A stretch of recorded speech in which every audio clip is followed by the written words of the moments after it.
हाय हाय रे गरमिया हद करता। तो भाई ये गाना है खेसारी लाल यादव का, जो आज से 10-11 दिन पहले आया था खेसारी वर्ल्ड म्यूजिक पे। लेकिन ये गाना अभी जाकर 4 नंबर पर ट्रेंड कर रहा है।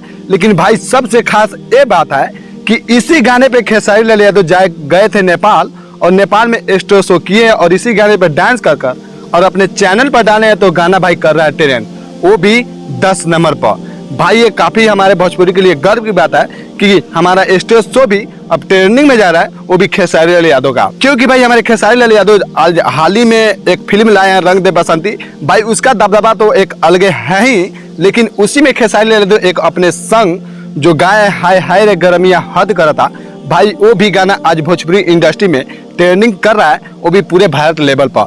भाई ये हमारे भोजपुरी के लिए काफी गर्व की बात है, क्योंकि ऐसे ऐसे कलाकारों को हमारी जरूरत है और हमारे भोजपुरी को भाषा आगे बढ़ाने के लिए ऐसा ही कलाकार चाहिए।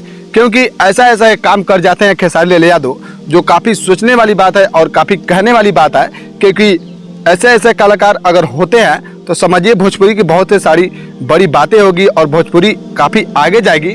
तो जैसे आज साउथ में जैसे जैसे फिल्म चल रही है, वैसा ही हमारा भी भोजपुरी चलेगी। और हाल ही में रंग दे बसंती चल रहा है। भाई उसी के साथ साथ हमारे खेसारी लाल यादव भी आज साबित कर दिए हैं कि हम भोजपुरी में गाना भी गाते हैं और स्टेज शो भी देते हैं। तो गाना ट्रेंडिंग में जाता है और गाना पूरे भारत लेवल पर ट्रेंड करता है। तो आप लोग भी जाइए और इस खेसारी लाल यादव का एक गाना जाकर सुनिए और स्टेज शो का डांस देखिए किस तरह धमाल मचाए हैं खेसारी लाल यादव।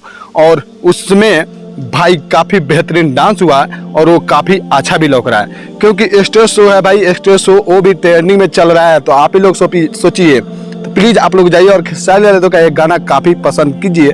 और खेसारी लाल यादव का एक गाना जो स्टेज शो है उसको उठाकर और 1 नंबर पर ट्रेंड करा दीजिए, ताकि हर कोई को पता चल जाए कि भोजपुरी में स्टेज शो भी ट्रेंडिंग 1 नंबर पर आता है।